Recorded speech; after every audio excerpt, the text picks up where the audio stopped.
is being chased, thrown on the run, and it is caught. Touchdown, Keenan Allen. What a grab. That's what I'm talking about. Hey, that's what I'm talking about. That's the warrior spirit right there, boy. Huge sack by Joey Bosa. 90-yard touchdown.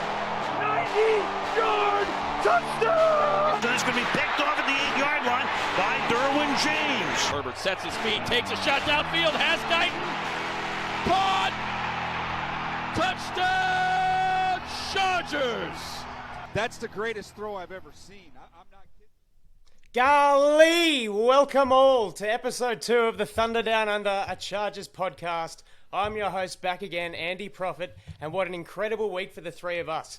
Guys out there, we've been nothing short of blown away by the viewership, the feedback, the support, and cheers from all around the globe. So a big shout out to all that have followed, commented on YouTube and Twitter, and of course supported us through Bolts from the Blue. We thank you deeply.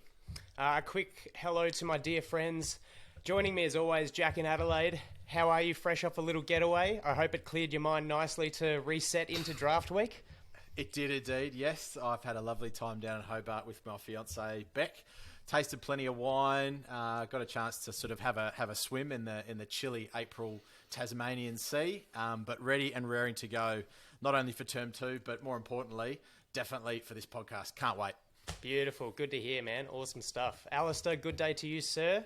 Good day to you, Andy. We got you this week on your internet, mate. Yeah, we're back on board. Hopefully for the hopefully a stayer this week. I can tell by what lies ahead on the show that you're bursting at the seams with excitement at this time of year, no doubt. So how have you been reining it in? It's hard. My fiance would tell you I've been fidgety. It's probably my favourite non-Christmas week of the year for all NFL Chargers diehards. It's one of those weeks where Friday comes around and you just say, got a bit of a scratchy throat. Think I might not rock up to work today. At least that's my plan. I hope no bosses are listening. But yeah, I could not be more excited. It's the culmination of months of just thinking about which of these prospects could be lined up with our team. And for the Americans listening, I mean, you've been following these guys in college for years, some of them. So I can't even imagine the excitement levels, and I can't wait to break it down with you both. Yeah, well, as you all will see later on with a special segment, Alister definitely jumps in on the draft research a lot more than the two of us, but we love it no less. A quick note before we sink our teeth in today's show, guys. A quick reminder that we are now available on all audio platforms, so Spotify, Apple Podcasts, etc. If you don't already, follow us on Twitter at TDU_Chargers and on the YouTube. If you like the video, give us a like and be sure to hit the subscribe button so you're notified when we release more shows. Guys, we're a little over 2 days out from the draft at this point in time, so we thought maybe we'll talk about the draft. How about that? Today is the TDU's 2022 NFL pre-draft conversation through the lens of past, present, and future. The past will look at Tom Telesco's history as GM at this time of year. The present will consider the Chargers' current state of roster and any holes that could be filled in this coming draft.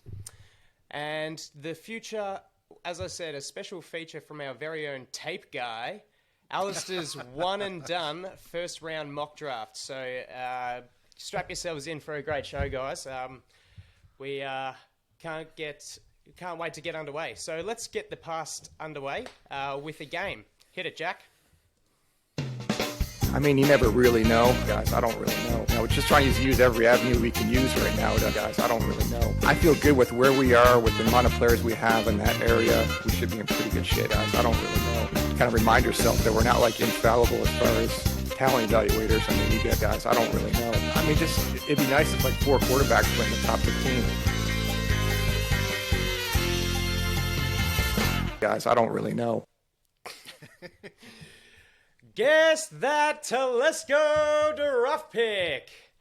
Each of us will provide clues to the other two as a Who Am I type, featuring past draft picks selected by Tom Telesco. So, Jack, if you want to kick us off, let's jump in. Hey, before we start, I just want to be clear on the rules. If we think we know the answer, what do? We got a buzzer or something? Apologies, righto. We shout out our name. Just shout out your name. All right. Tape guy will be fine from you. Okay. All right, so and that intro is extra special because all those sound bites were taken from Tom Telesco's press conference earlier today. I just don't know. All right, first up, I went to university at Florida International. I played 47 games for the Chargers. I had a career 2 sacks. I'm 6'3", 260 pounds. My high school was... Andy. Yes, Andy. Turek Williams? Wow!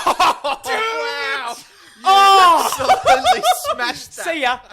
Yeah. Someone's been doing some research. Someone's been doing a bit of cheating prep before the pod. I'll take 1-0 over Alister any day. Well done. Got to get yourself a head start where you can. Is this brain Incredible. And a couple of other stats for you. Only 40 solo tackles, 1 recorded forced fumble. He was picked in the 6th round with pick 179, and he was drafted as a defensive end.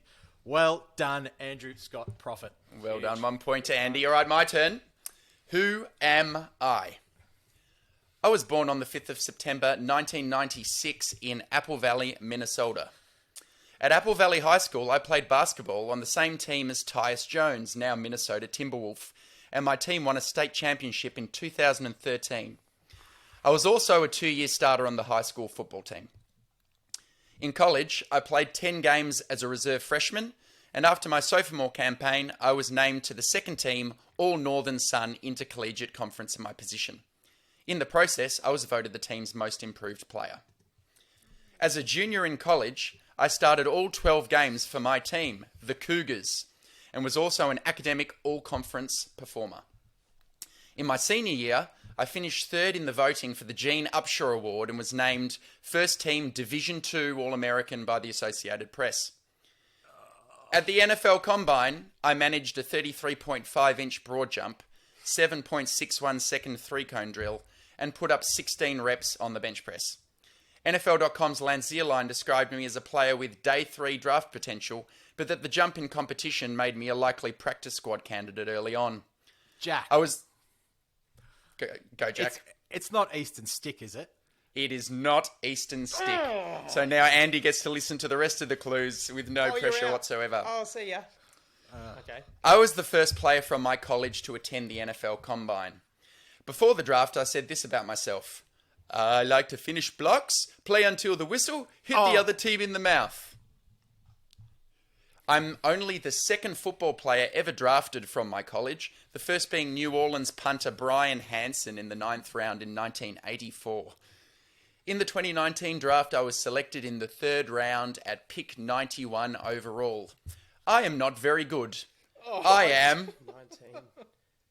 Oh, Jesus. Jerry Tillery? Oh, Jack. Trey Pipkins.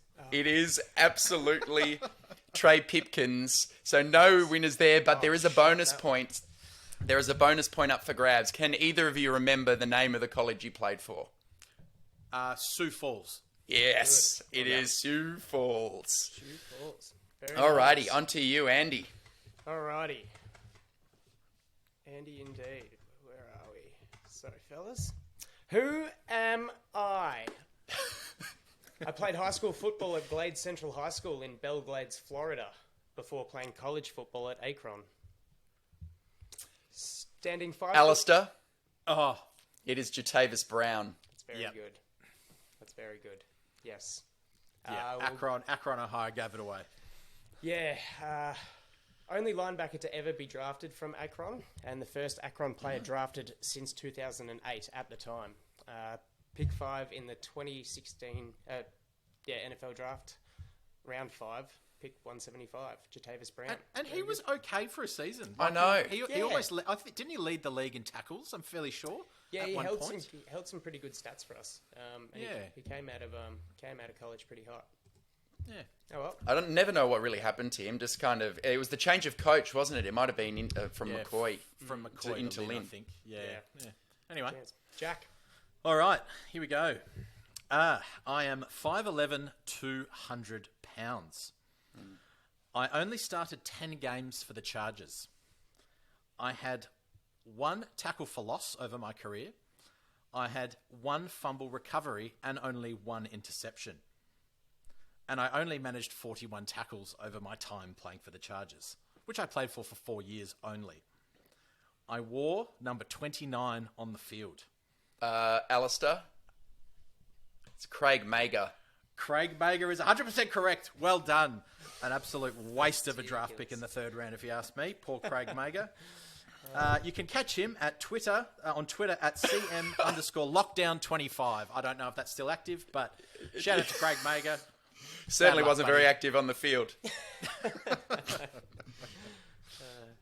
Okay, All right. back to me. We've got 2 more. Last one from me.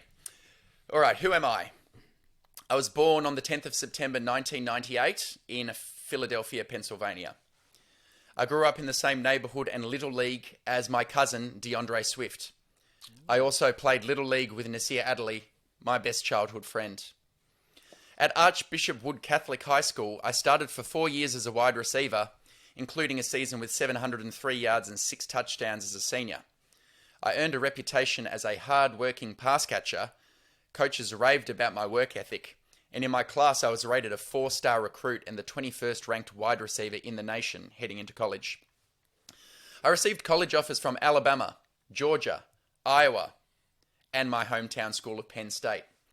But ultimately I decided to join my cousin DeAndre Swift as a Georgia Bulldog. While it was never Georgia's intention, during my first training session, head coach Kirby Smart asked me if I was open to playing on the other side. Oh, motherfucker.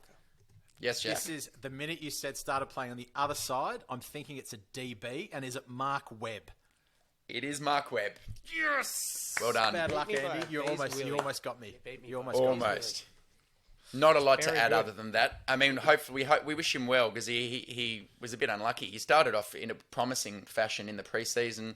Ultimately, he only played 6 snaps for the season because he was placed on IR with a knee. So certainly a guy Staley wants back in the defense. He can play that star position like he did at Georgia. And he was quite a good special teamer as well, from memory. Or that's where he was getting a lot of his reps as well. Maybe not. Yeah. Maybe good is not the word, but he was rounding out that room. Yeah, You don't need to be good. You don't need to be good to get reps on the Charger special teams unit, do you? Okay, Andy. Alrighty, who am I, gentlemen? I played high school football at the Trinity Public High School in Euless, Texas. Apologies if I've got that wrong. Standing 6'5" and weighing 315 pounds, I played 48 games for the Utah Utes in my collegiate career. Whilst not the first offensive lineman, I am the first pure tackle taken by Telesco. Jack, Oh, is that one Sam Tevy? Oh, well done! well Very done. good. I love the I- enunciation. Very I know good. my big boys. When I hear them, I know my big boys. You do. Third offensive lineman selected in that draft behind Lamp and Feeney, and taken in the 6th round pick 190, 2017. Very good. It's a bit of fun. Rightio, with that out of the way, let's turn our attention to the GM Tom Telesco himself. Let's heat up his seat with a few things, good and bad. Things that we've learnt about him throughout his tenure and us looking in as Chargers fans. Jack, take us away, mate. Okay, yeah, sure. I mean, I'll take a little bit of a different, maybe more of an organisational look at him as a drafter. I think Telesco, you can say, is a bit of a home run hitter when the ball is lobbed to him. When the ball's not lobbed to him and it's got a bit of curve or a bit of swing on it, I think he really, really struggles. And that's where I think he's probably shown the most growth, but I still think it's a massive, massive blind spot for him. You know, we can talk about all the top-end talent like Bosa, Derwin James, you know, your Justin Herberts, all those guys, but the minute there's a little bit of grey and it's not as black and white, I think that's where he really starts to really lack a little bit, which will go into my next point, but what do you think about what I just said, Alister? For starters, I never knew you were a baseball fan with all the swing of the curveballs. Listen, I tried to mesh between cricket and baseball there for our international audience.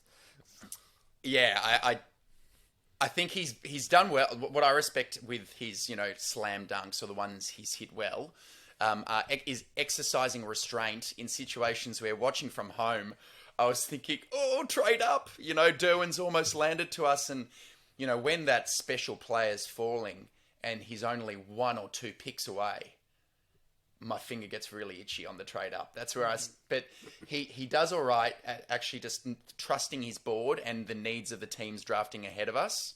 And he has done well to take the layups when they've been given to him.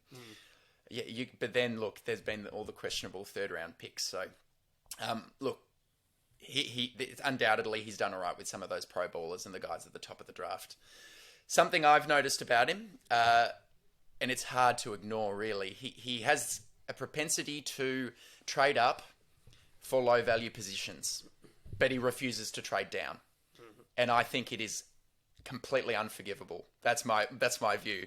So he's been GM since 2013. He's executed only 4 draft day trades, so he doesn't like to move around the board. All of them, as we know, have been trades up the board.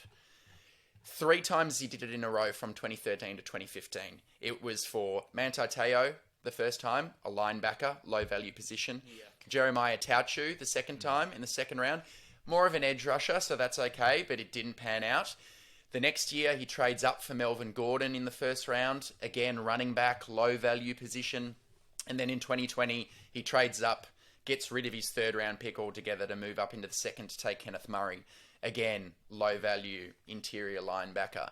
And there's a certain, dare I say it, an arrogance around kind of that failure, in my opinion, to self-reflect. And just, it's hard to analyze this in a vacuum, but I've looked at the other teams, right? And there's some really good data out there for teams and the trades they've executed from 2011 to the present day.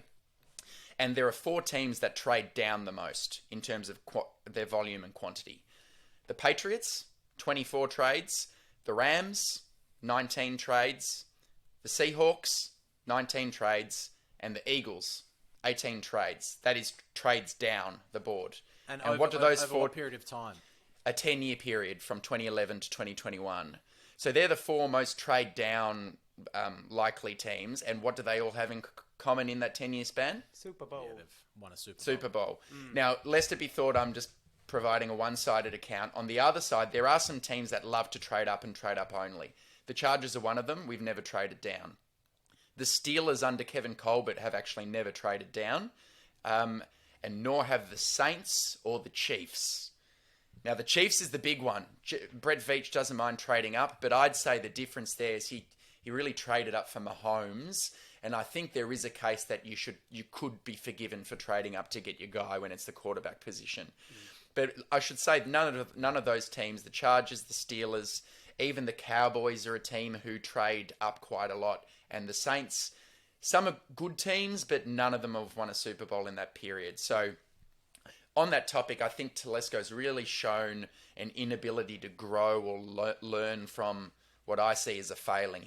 And I'm hoping he can change that. But I don't think it's good business because there's just a lot of analysis out there to show that it's such a lottery in the first round. You need to be less arrogant and realize that it's in your interest to be accumulating as many draft picks as you can. And one way to do that is trading down. If you trade up, you just put all that pressure on yourself because you're throwing away picks and you've got to nail it. And if you don't, you're in trouble. Yeah. What do you think, Jack? Looks like you've got something to add. Yeah, listen, I mean, I can see that, and I can understand you're calling it arrogance, and perhaps, and this kind of does touch onto something that I wanted to talk about and explore too, is that I do wonder how much of the arrogance or the being a stalwart is actually what he's had to do at an organisational level, because, he was a wonderkind. He came in at 40, which then was the youngest GM ever in the league. And he comes into an organisation with a very, very established quarterback. You've got an owner or an ownership who are historically difficult to deal with, historically get very annoyed very quickly at any kind of alternate thinking or aggressive, I guess, on-field and off-field tactics or thoughts. So, you know, he's got McCoy in there, he's had Lynn, and now he's got Staley. I do wonder how he's had to learn quite a lot to manage the expectations in his draft room on draft night. And as a young kid, and when I say kid, he's 40 years old, but in the NFL 10 years ago, that's young. Perhaps he's been pushed around a lot, and he's needed to be that arrogant stalwart to actually justify purely because of his age. And that's something that I think he's probably getting better at, but he's finally got a coach in Staley that's probably a fairly good communicator and is quite humble in his way of doing things, where I think both McCoy and Lynn were probably pretty old school and pretty hard line. So how do you match that is generally with those guys who've been in the league a long time, if you roll over and give them something, they'll just trample all over you. Hopefully he's found someone that he can work with. That's perhaps, I'm not defending Telesco here, but I'm perhaps thinking about how that arrogance you've perceived, that arrogance that we can perceive in the draft, that's perhaps could be one of the factors. Yeah. I think that actually ties in really well with a positive that I have on Telesco, and I call this one the Coupon God and the Big Deal Devil. And it's well known around Chargers traps that Telesco has a knack for picking up cheaper deals. You look at Casey Hayward's first contract, Brandon Meebane's first contract, Danny Woodhead. He's had a bevy of proven undrafted free agents, Adrian Phillips, Davis, Eckler. There's, of course, been a few that haven't worked out, but over the years, it's definitely swaying in the positive for that. However, and what you say, Jack, when he was younger, when he first came into the role in 2013, my big point about this Big Deal Devil is that I highlight the Derek Cox contract, the cornerback that we signed from Jacksonville at the end of his rookie deal in 2013. It was a 4 or 5 year deal, $20 million or something, and he lasted all of 1 year of it.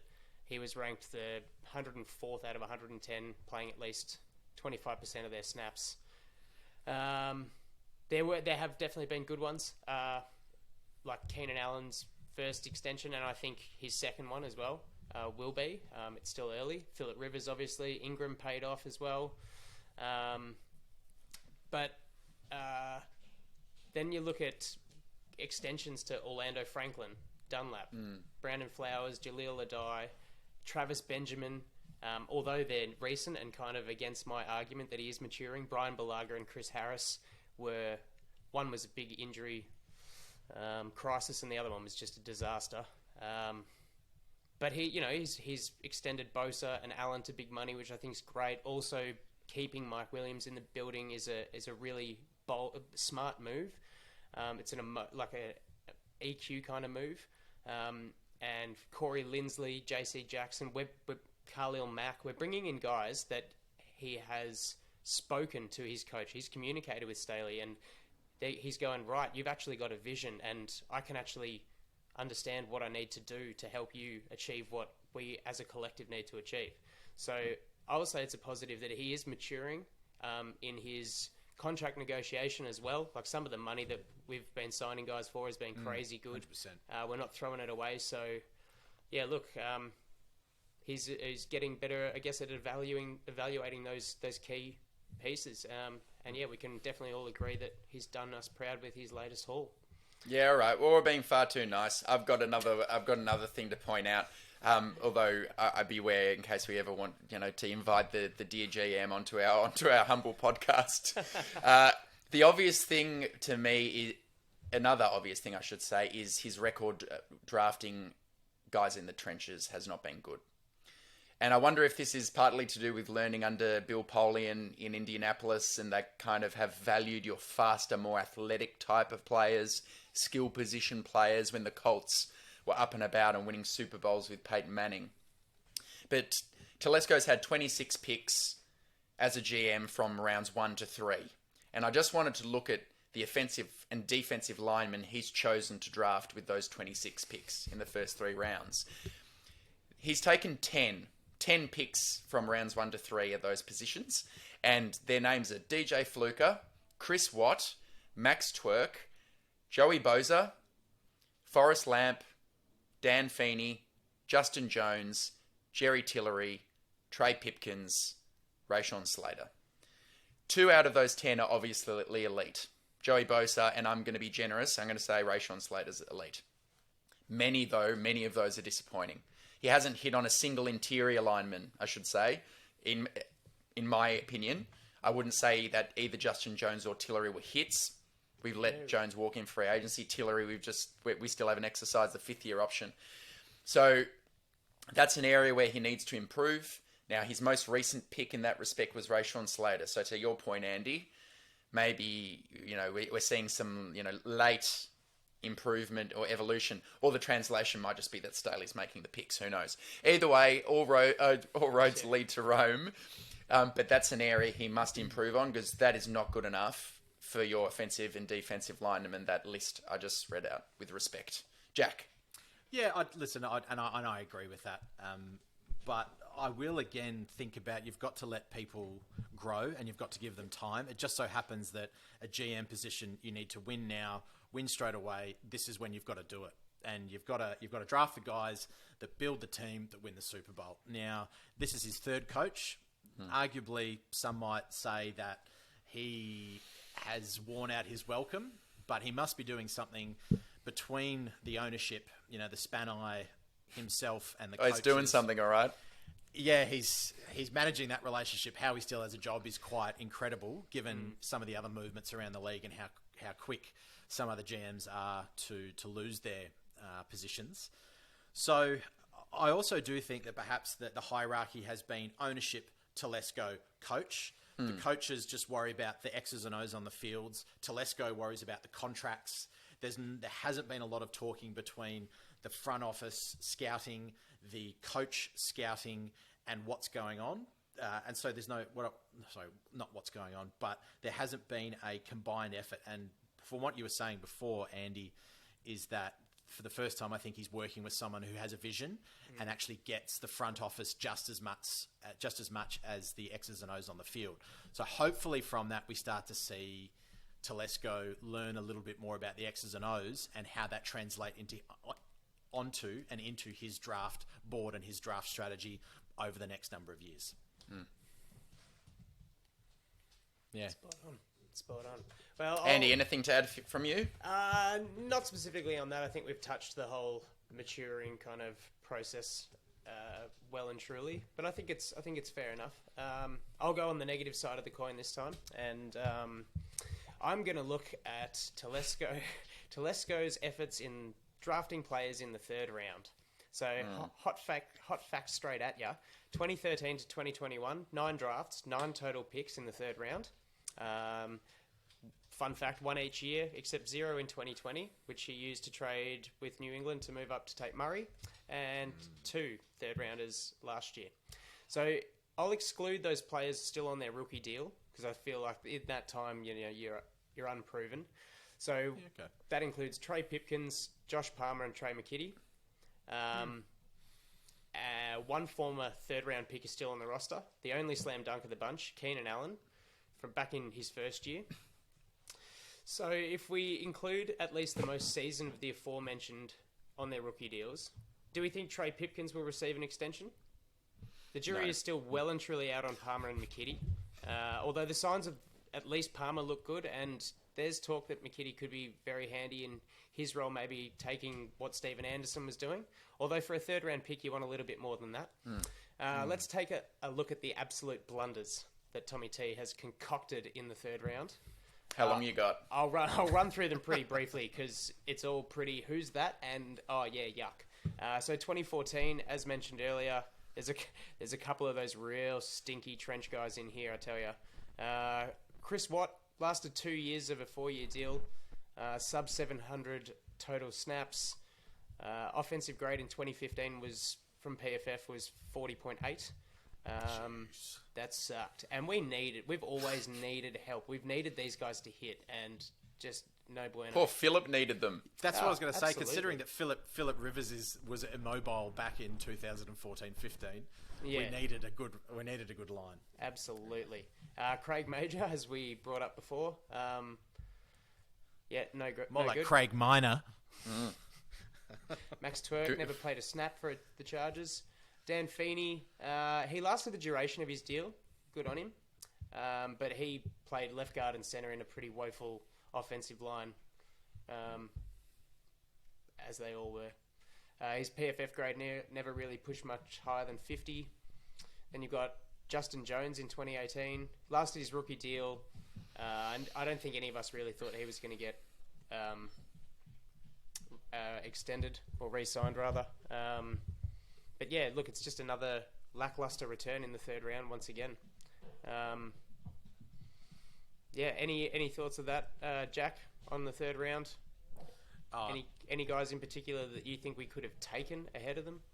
Oh, I haven't done that research. I mean, there'd probably be a plethora, but it goes back to what I was saying before, is that when it's black and white, and when the ball is lobbed to him, he makes the layup, he hits the home run, that's fine. But that in the third and fourth rounds, that's when, as a GM, you make your mark. That's when you build the depth that goes to teams that go deep into playoffs.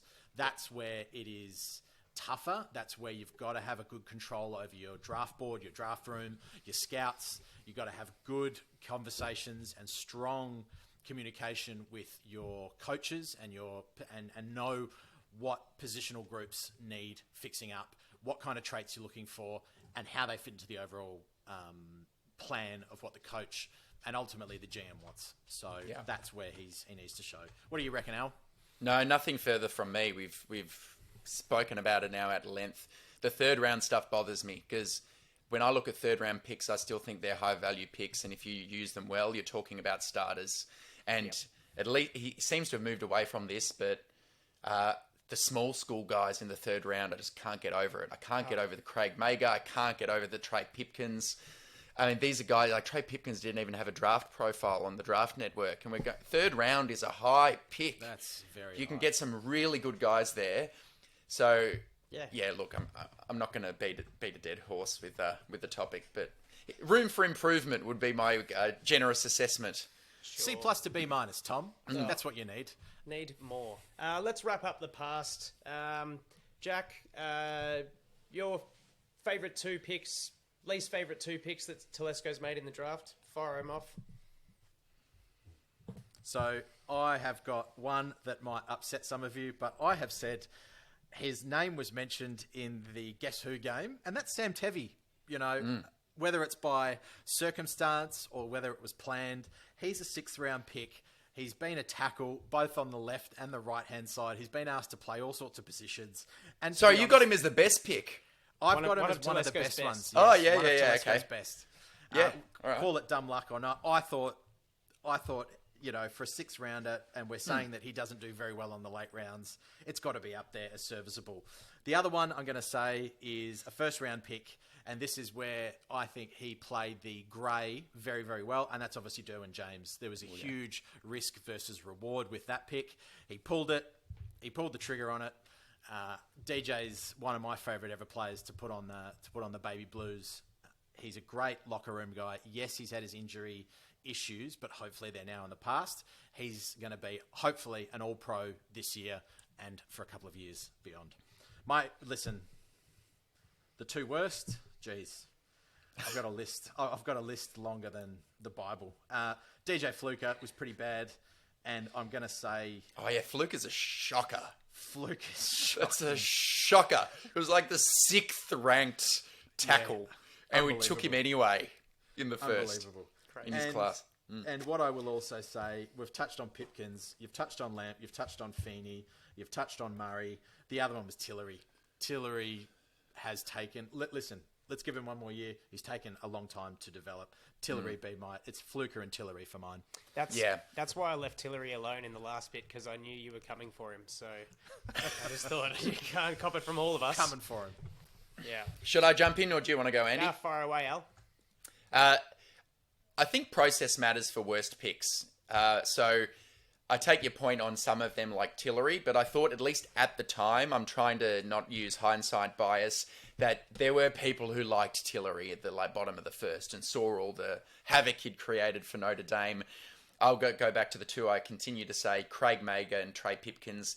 You cannot do that in the third round. You can't take guys who barely anyone's heard of. It's just too much of a luxury. It's a dart throw. It's just like, you know what? I'm gonna one up all these other GMs, and I'm gonna look like a wonderkind here because I'm gonna take somebody nobody was thinking of, and I'm gonna be proven right. Great point. Anyway, in the two best picks, I'm going to say...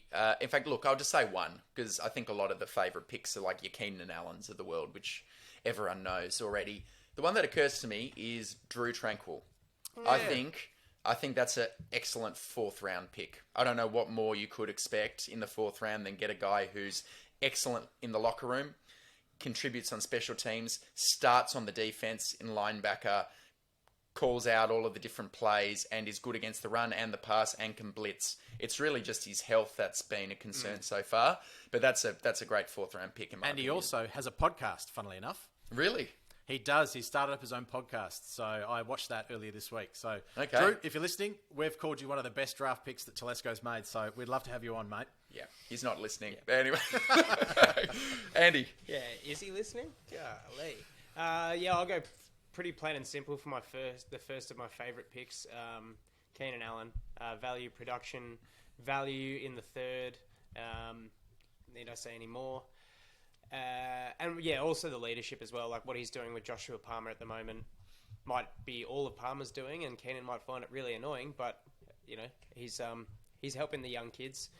My second one's tough. Bosa was my obvious choice, but he was picked 3, and Telesco had to nail that. Layup. I'm gonna go with Hunter Henry as my second favourite pick. Nice. The only tight end that Telesco's ever drafted. It's a shame we couldn't make it work during free agency a couple of years ago, but he was a great pick, very handy tight end for River post Gates. My least favourite picks. So when you trade up 7 spots in the second and hand over a fourth round pick as well, you totally miss-scout a Notre Dame linebacker and take him in the second. Manti Te'o would have to be one of my most frustrating picks as a Charger fan. It was the invisible girlfriend guy. You could forgive Telesco managing his first draft, but his inexperience showed so brightly here. On to my second one. DJ Fluker was a hot candidate for this, but I'm going to go a bit of a jerk, and I'm going to pull Joe Reed and KJ Hill as my second selection.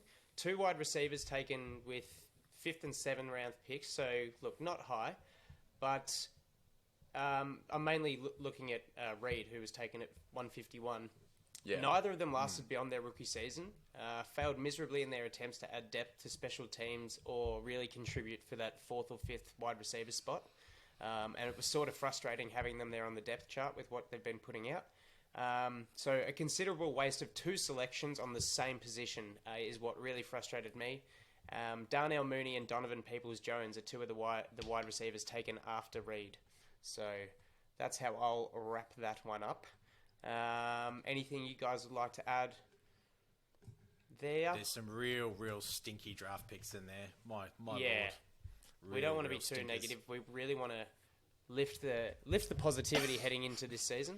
Okay. All right, well, let's lift it then. We've got the draft coming up. We've got the present. Don't worry about the past. The past is the past. We've fucking made the playoffs 2 times in about 9 years. Well, that's it. Yeah. Now we come to the present, and we're looking at the Chargers roster as it is. What holes or what position groups do you think we're really sound with and don't really need to do much to? Or what are the glaring holes that we've still got? And what can we draft in this class at those positions? I will put out a big note. College football is accessible, but not readily accessible for us here in Australia. So what I'm saying is we don't watch college football. Everything that we take about these draft prospects is essentially what we watch in a little bit of tape, mainly highlights. We listen to a broad variety of pundits and the pro journos on what they're saying about these players, what interviews happen and all that. So we don't have a perfect view on all of the college prospects, but that's just how we assess everything. Each of us are going to take a position group, and we'll comment on what's going on there and what things look like in the draft for us. So Jack, if you want to get started with the right tackle and guard, offensive line, fly on. All right, let's go. So for those of you who don't know, the trenches is something that I really enjoy. I'm a fairly large human, or so a lot of people tell me. I like to lift large things and heavy things. So I have a vested interest into looking at these big boys, how they develop. So I'm going to go, it's a little bit of a diatribe, but hopefully it makes sense, and I'll leave some space for Andy or Al. You can jump in when I do that. So just looking at the roster as we have it now, we've got an overload of tackles on the roster. You've got Slater, you've got Storm Norton, you've got Pipkins, you've got a guy called Foster Sorrell who's on there, and you've also got Brandon Hymas, who's a guard/tackle via the Chargers website, which I thought was quite interesting. You've got Lindsley there, you've got Filer, and then you've got Ryan Hunter at that guard center position too. The free agents at the moment, you've got Ibushi, you've got Kelemete, you've got Schofield, and there's been some discussion or some rumours flying around that we're thinking or we're interested in Will Clapp, the guard tackle from New Orleans. So that's how we're sitting. And what I found quite interesting... But before you make your point, Jack, can you give us your best Senio Kelemete pronunciation? Well, after the Denver game last year, that I saw is possibly one of the worst performances I've seen from an offensive lineman, let alone player ever, and that is Senio Kelemete. Nice. Absolutely useless. I think the best thing about him is his name. So sorry, Senio, if you're listening, I really apologise. Hope you're doing well, mate. Absolutely useless, he's gone with. Our heads have grown massive. Sorry, everyone, if you're listening.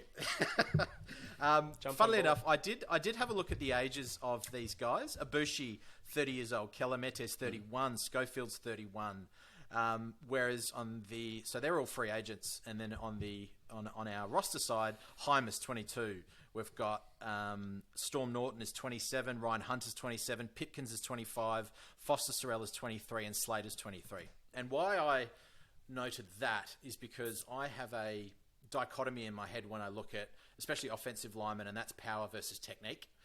And what I have found that I look at offensive linemen, and if they have a whole lot of power in college, it tends to take a while for them to get to the NFL level, purely because not only are you dealing with guys that are your physical compare, you're also looking at guys that have had a lot of time to work on their technique. So I always lend myself towards guys that have solid technique, and the power, the strength can be built with a really, really good weight training program over those first 2 or 3 years. So that's the kind of lens that I use, and you can disagree with that, that's fine. But how I do understand, and if we look across the league at the moment, we are finding guards and tackles, they're coming into their own a lot later in their careers after their first rookie deal. You're sort of looking at guys that are about 27, 28. They've had a lot of time to physically develop, and they are sort of hitting their straps. So I think that's something that we've got to take into account. And I do think where I worry a little bit of only having Lindsley and Filer in that gap of that 29 and 30 gap. The rest are just, in my mind, and from my opinion, is that they're a little bit too early to actually be considered a solid line. Al, do you have anything to say on that? What do you think about that? Philosophically, I think that's great. I mean, you're right. Unless you're the rare exception of a freak like Rayshawn Slater who hits the ground running, those examples are few and far between. You see a learning curve, not just, picking blitz recognition, picking up assignments, that kind of thing, but then the physical transformation from college to pros. I think you've nailed it on the head, and I think the same applies to defensive linemen too, while I'm at it.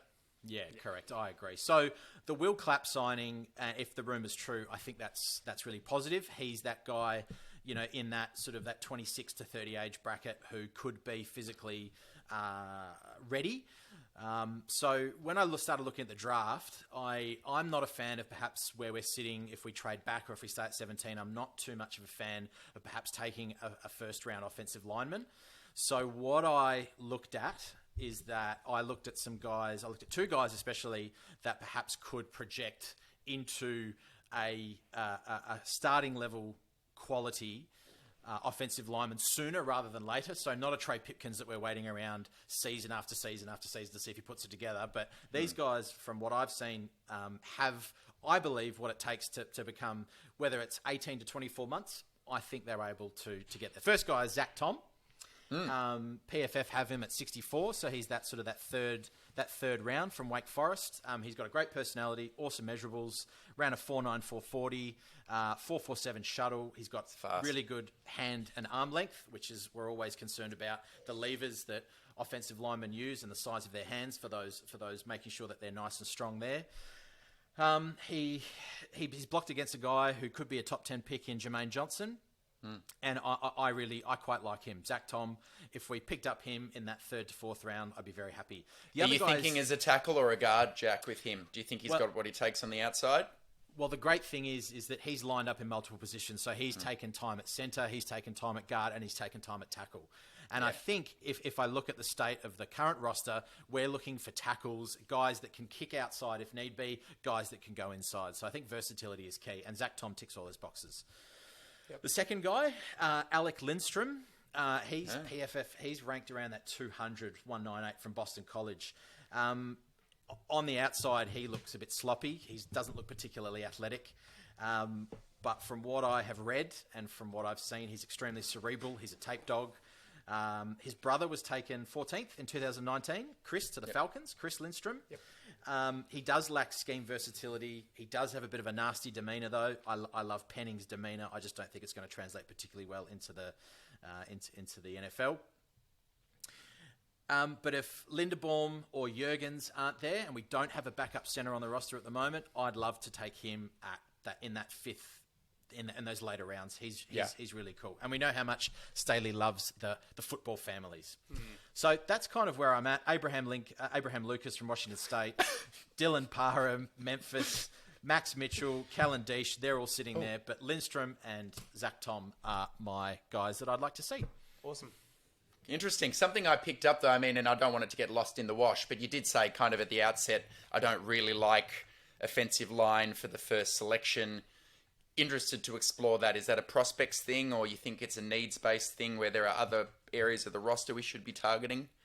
It's a needs-based thing from my perspective, and I also think that last year was if we follow on the tactic or the method that Staley used last year was fix up the offensive line with free agent acquisitions, make a big splash for Lindsley, make a splash for Filer, make a splash for Ibushi, and then we draft a tackle, which was Slater, who's been a home run.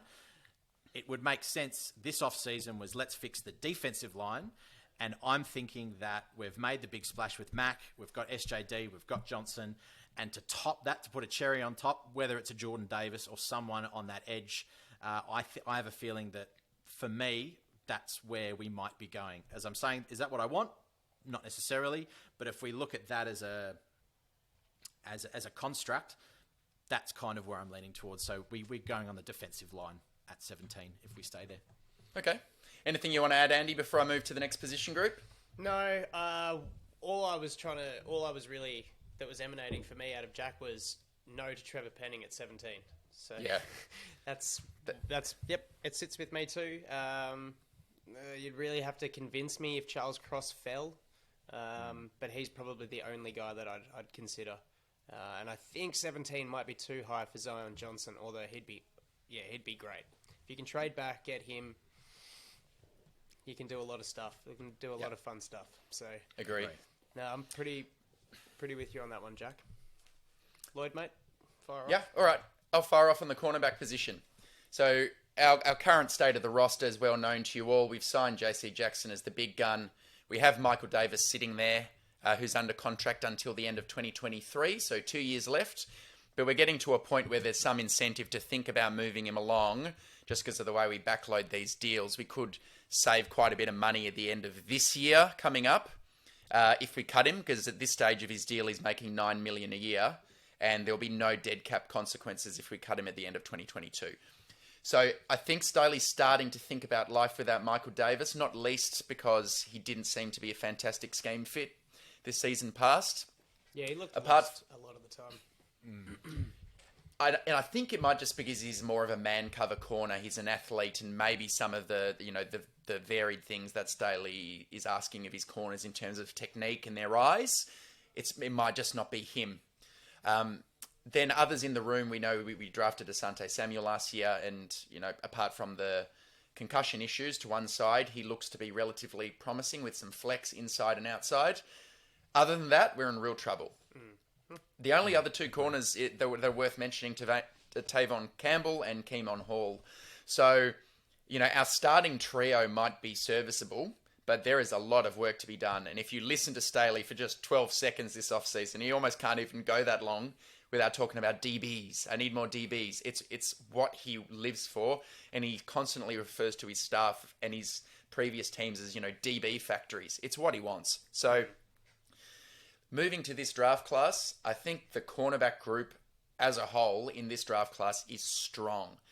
Some really excellent athletes. Some of the fastest athletes recorded of the last few years of draftees. So there's some serious talent there. I know Jack has made the point privately that maybe these prospects are preparing more for these tests these days at the instruction of their agents.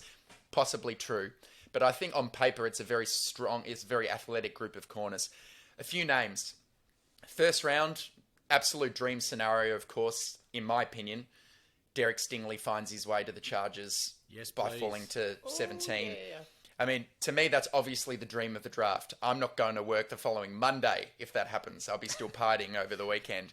But at this stage, it seems like the narrative around Derek Stingley, who I should say is the cornerback from LSU, it's changed. It's transformed from a guy who people are worried about his foot and why his output wasn't quite as good in his last two seasons compared to his freshman year in 2019. Now, the narrative seems to be, the Texans are thinking about him at pick 3 and all this kind of thing. So I highly doubt he falls because the talent is just sublime. He could be a true lockdown corner. But all of our staff attended his pro day. There have been, rumors on Twitter for what they're worth that we could trade up. That would be exciting. Let's leave him parked. The only other guy I think I really like at 17 is Trent McDuffie, the cornerback out of Washington. First, what I don't like, the measurables are not prototypical. 5'11", 193 pounds, 29 3/4-inch arms, and it shows on film and on tape if you trust the experts. They say there are times where he doesn't get his hand to break up the pass, that kind of thing. Yep. But and his 40 time at 4.44 was not as fast as some are expecting, because one of his real strengths was his athleticism, and he didn't quite test like an uber athlete. So he's a guy I think it is quite possible, maybe not probable, but possible he falls to us at 17. And I just think he's a Staley guy. I think Staley looks for predominantly zone corners, and Washington ran a heck of a lot of zone. Guys who are cluey, heady, they have inside and outside flexibility. He offers all of that, and he's meant to be one of the best guys, locker room, interview, all that stuff, character off the charts. So I like McDuffie. If we're going to trade back a couple of these kind of just DBs, I know Staley likes to kind of do away with the nomenclature around corners and DBs. Jalen Petrie, the Baylor Bear, and Daxton Hill out of Michigan. I see both of these as DB types who can play that star position, where if we're going to go with a 5 DB grouping on rundowns, they can come in and put their nose in, stick their nose in run support. I'd be thrilled with either of those two. And then there are two what I deem more sleepers that I think would be good fits. One is Zion McCollum, the Sam Houston State cornerback. Don't know if you guys have looked too much into this guy, but he's got that prototypical size and length, 6'2", 199 pounds. What he's just done is achieve the number 1 ranked RAS score, so your relative athletic testing, every cornerback who's ever been graded since 1982 until today, Zion McCollum, after his combine performance, it was just ranked number 1 overall out of 2,000 something corners. It's just crazy. He ran a 4.33, jumping out of the gym, all that kind of stuff, arm length for days.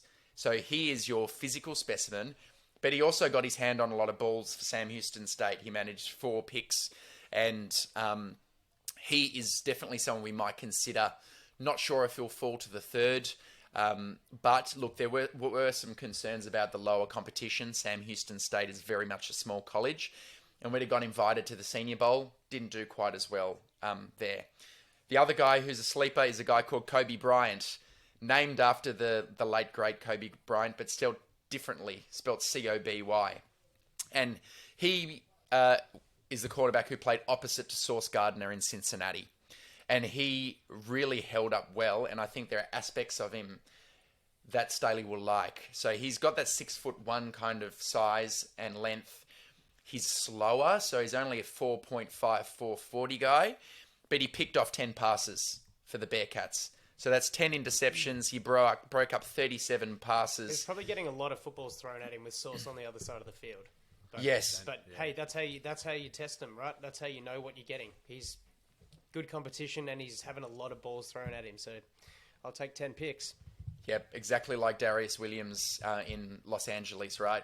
You need that second corner to hold up. So he's another guy I like. And just quickly, some guys I don't really like.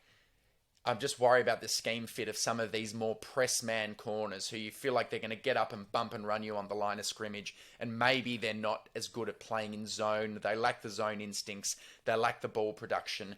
And I'm thinking Kye Elam out of Florida. With him, I also worry about the penalties. I think he'd be good in a cover 1, cover 3 kind of man scheme where he gets up on you and pushes you around. Tariq Woolen is another guy from UTSA. Same kind of deal, 6'4", really fast, but maybe not as thoughtful as a player.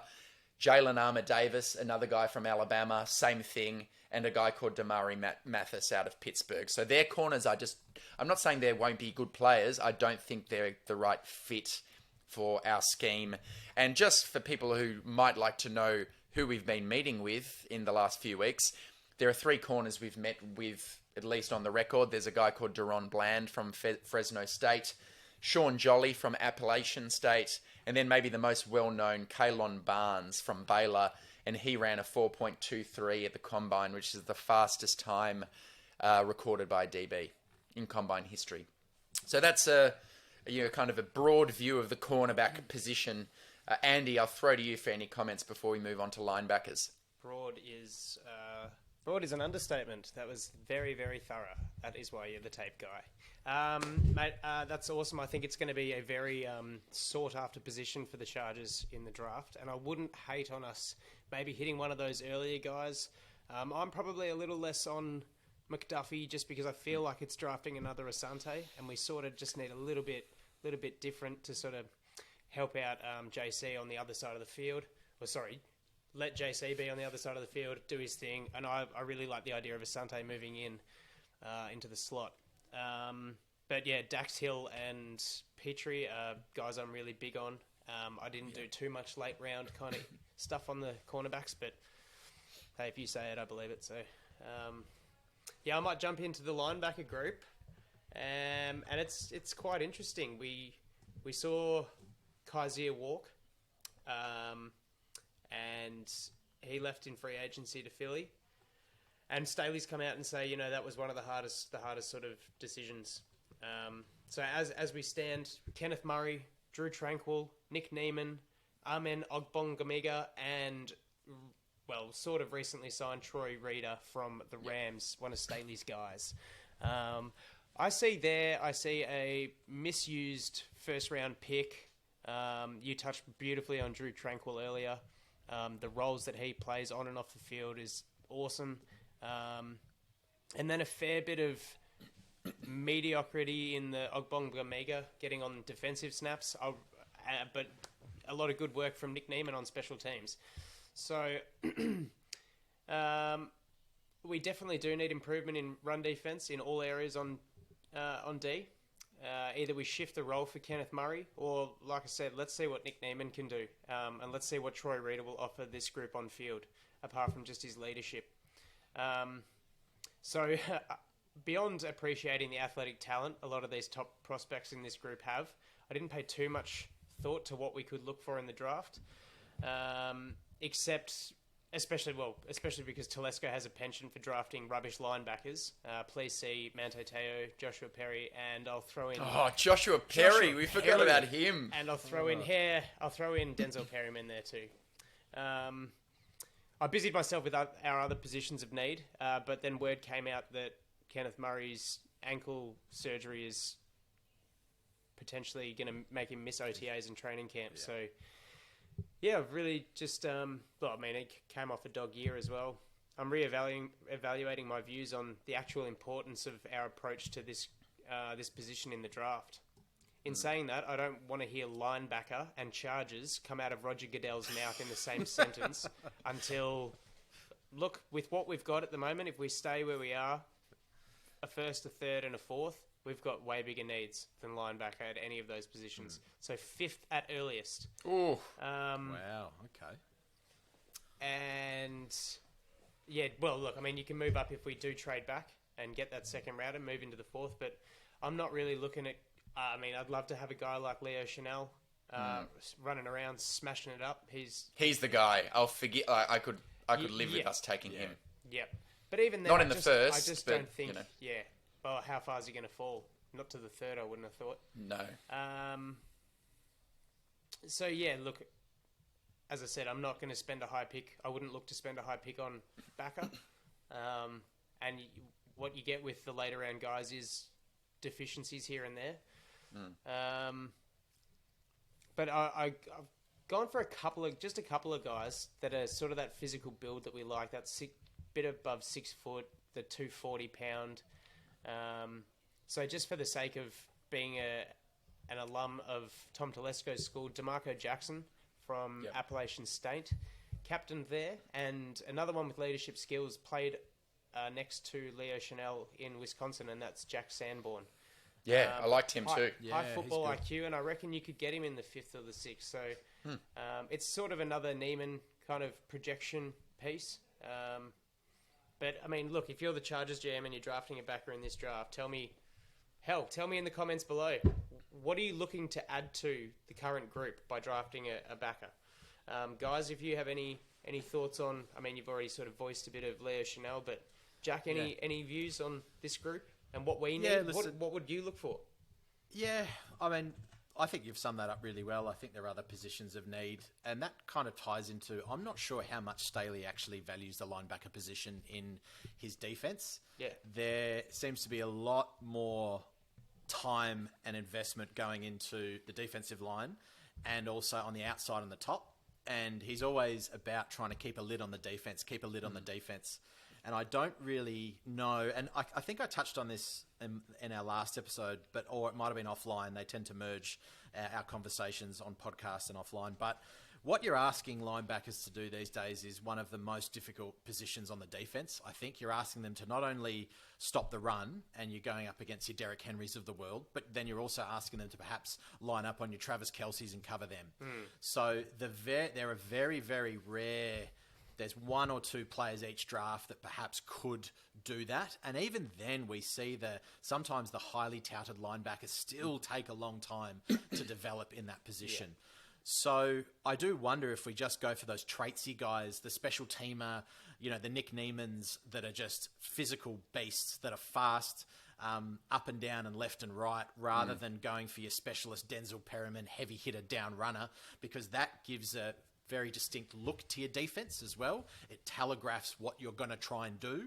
Whereas if you've got your DBs or you've got your linebacker / DBs on the field, you're not too sure where you're going as the opposition offensive coordinator or QB, where you should attack. So I think Staley's looking for that versatility in that positional group, and not try to hire to draft guys or sign guys that are too one or the other. Yep. What do you Just think, one thing to add, man. I think my views changed a bit when he first came to the team, I was thinking, wants to play a light box and we want these super fast guys. He likes Kaiser White, who can play in coverage a bit and then, help in and run support. Looking at the moves we've made, I'm actually thinking the defense might suit your more prototypical 250-pound linebacker who's got some height on him. Because if you want to play a light box, your run support is integral as your linebacker. I used to think, fast guys who shoot through, but he's getting guys like Troy Reader who are bigger and Kenneth Murray and keeping around your Nick Niemans of this world. And I'm thinking maybe all he really needs of his linebackers is someone who can help out in run support and cover the running back in the flat. So he's got to be fast enough to do that, but really he's got to be big and strong. I'm starting to think that might be the case, and I'm very interested to see if we do take a linebacker, what are his dimensions? What's the profile? Because I think he'll tell you more and more about guys who Telesco thinks fits his scheme. I disagree because I think and we didn't really cover it because we're not covering safeties, but I love Kyle Hamilton. I think as a prospect because he is that Derwin James. So, I reckon Staley wants to use Derwin James in that bizarre linebacker role, come safety, come cornerback. The hybrid, because I think that, as I said about the versatility in that position, is that you want to try and trick the opposition quarterback and the opposition offensive coordinator. So I slightly disagree on that. And I think your Kenneth Murrays, your Troy Readers are going to come into the sub packages that are slightly different, that are looking for whether, like a Kenneth Murray lines up in just outside or off a Bosa or off a Kelly or Mack or something like that. So I do disagree slightly on that point, but I guess time will tell. Okay, take us to edge, Jack. Yeah, I guess that's a great segue. I must admit, and I will admit this, I didn't spend as much time on the edge as I did with the offensive line, purely because if we look at the moves that we've made, we've obviously traded for Mack. We drafted Chris Rumpf last year.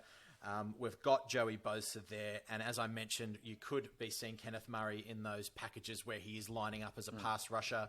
Whether he goes into that edge category, I'm not sure. Whether we're trying to do the Melvin Ingram with him, it could happen. Looking at the draft, I must admit we've got Egbele and Davis as well as those third and fourth and fifth options, which are not particularly strong. So we possibly could take an edge in the first 1 to 2 to 3 rounds.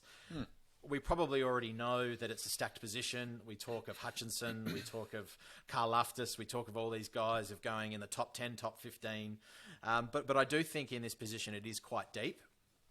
I think we'll be looking for traitsy guys. I think we'll be looking for your Leonard Floyd types that Staley used in his Rams defense. I think you're looking for guys with a ready-made toolkit that have one or two moves that could transition into the NFL as an effective edge player. I go straight to something like Drake Jackson because I think he's got an insane toolkit. He does need development, but he's that traitsy, that high ceiling guy with a lot of with speed power. I don't necessarily think he fits a win now mindset, but behind a Rumpf, behind a Bosa and a Mack, he could be really, really fun.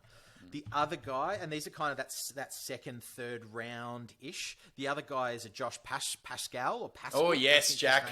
Yes, Jack. I love Josh Pascal.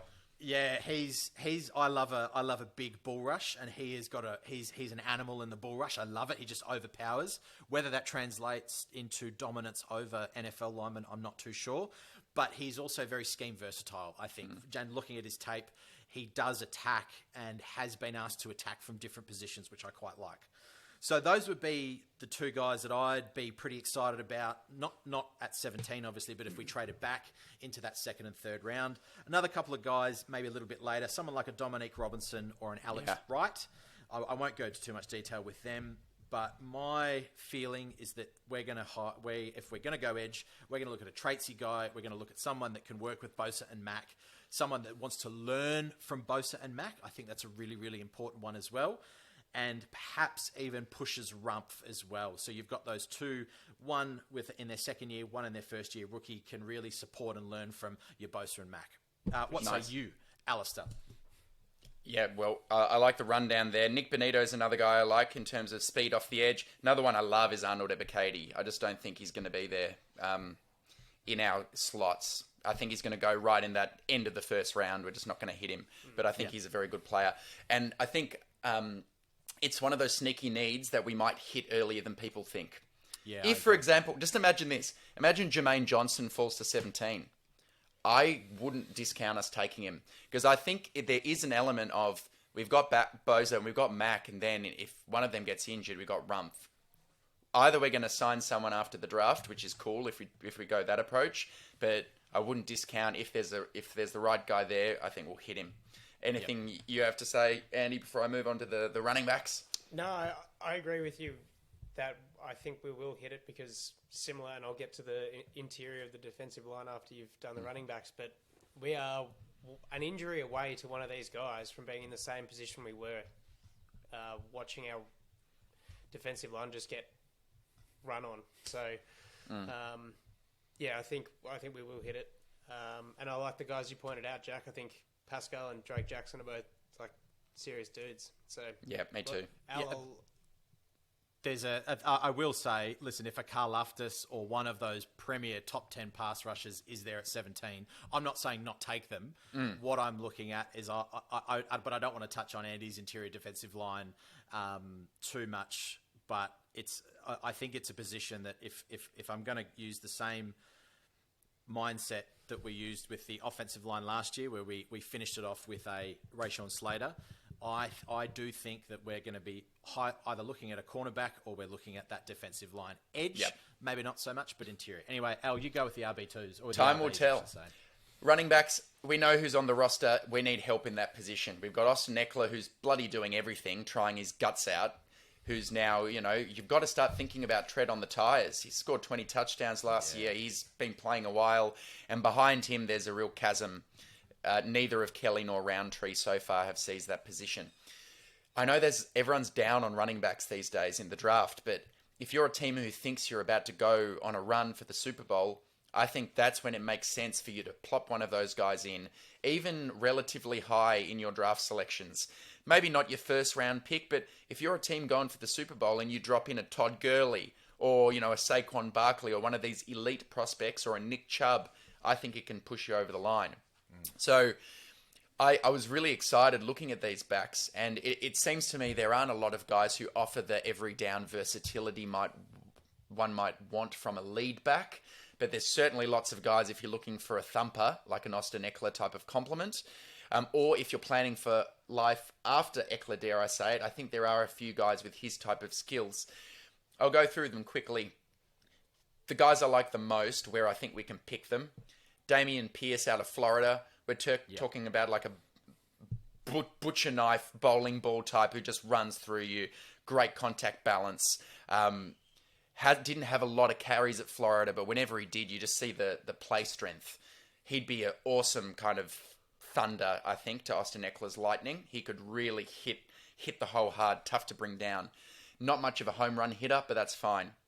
Another guy I like in that third round range, Zamir White out of Georgia. He's kind of your athletic freak. 6 foot, 214 pounds. Scored 22 touchdowns in his career for the Bulldogs. Very athletic. Ran a 4.440. And with running backs, I think that 10-yard split's really important. And he was the second fastest in the entire class. So I really like him. But again, like all these backs have something a bit wrong with them. He's had 2 ACLs already in his career. Yeah. Once in senior year of high school, first year as a freshman in college. But, a guy like Frank Gore had the same thing. He had 2 ACLs before he was drafted and went on to be successful. Modern medicine and all that jazz. Not my strong suit. I'm a humble lawyer. So the other guy I like is Pierre Strong from South Dakota State. Yes, he is a home run hitter. He had 1,700 yards and 18 touchdowns last year. And he looks like with time he could be an kind of a proper feature back for your team, although he's a guy who hasn't shown a lot of receiving talent, so he doesn't catch the ball out of the backfield.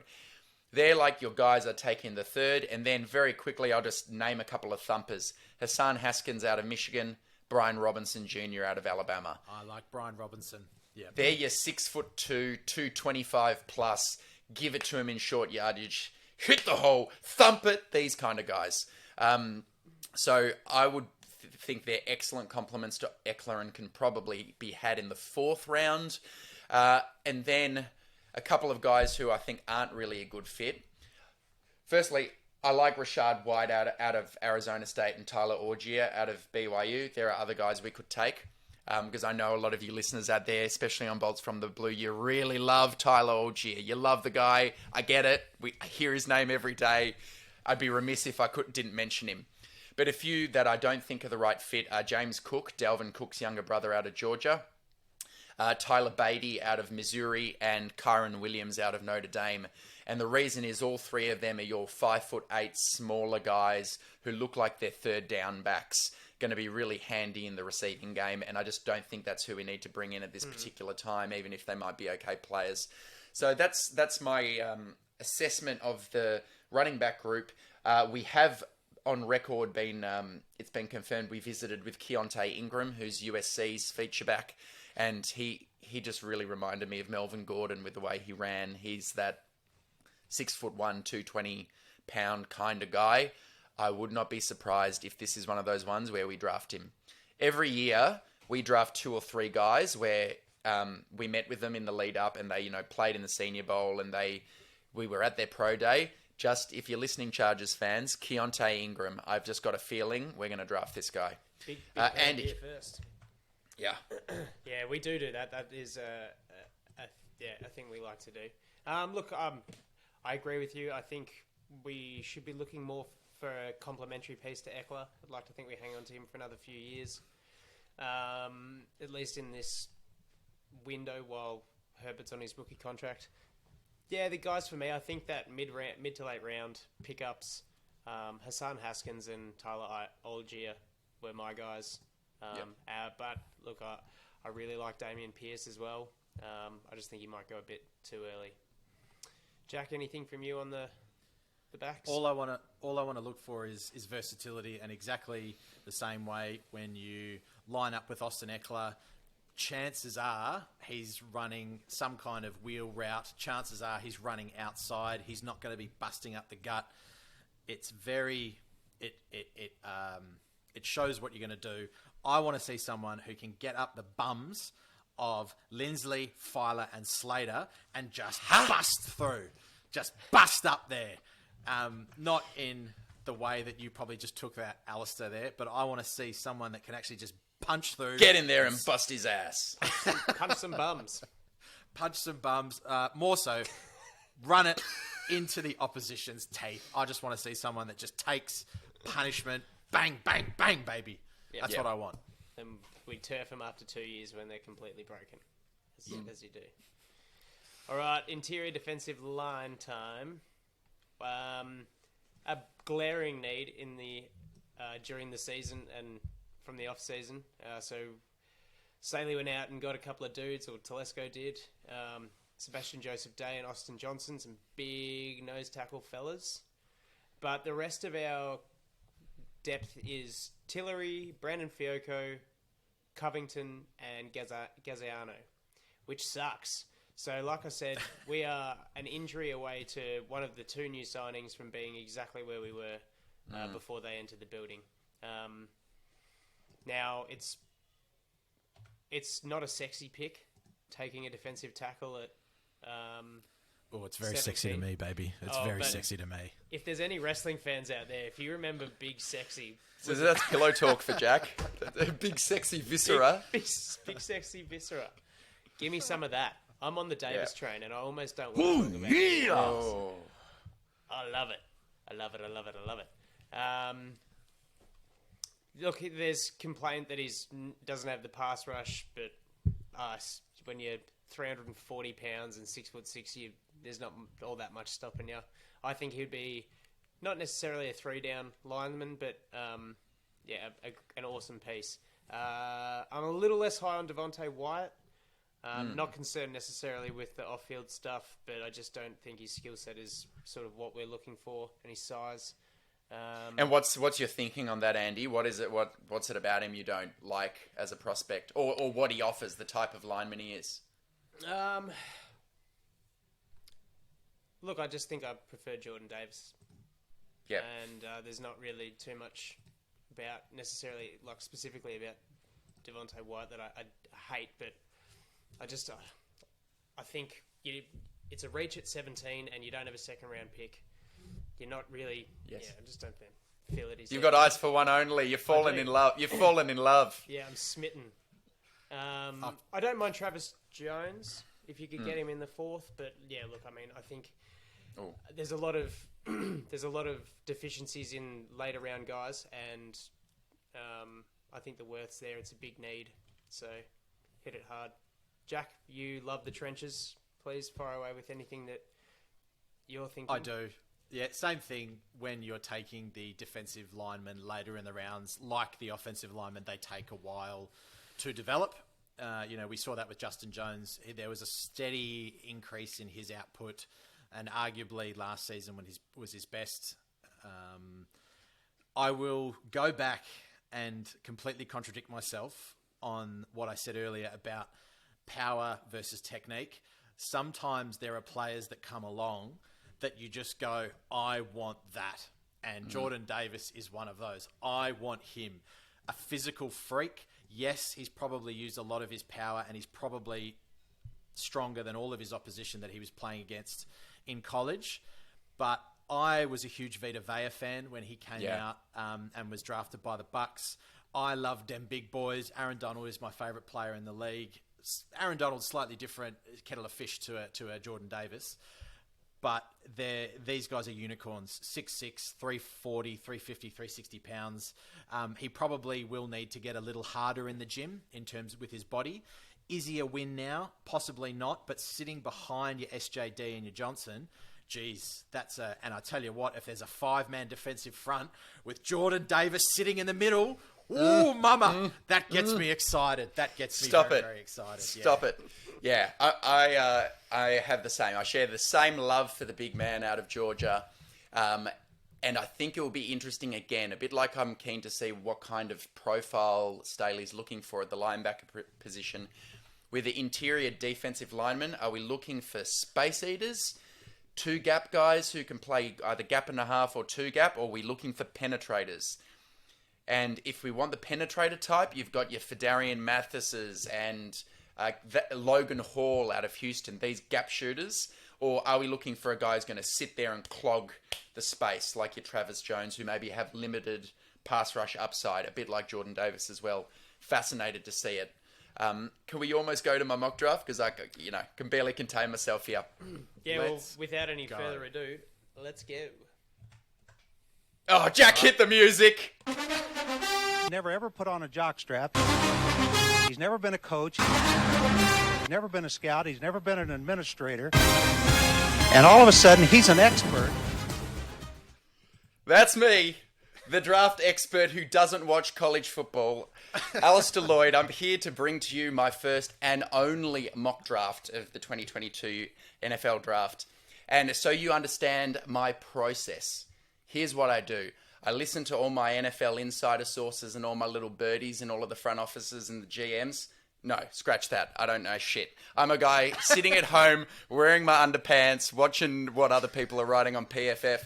But I do consume a pathological amount of NFL content, podcasts, written form, videos.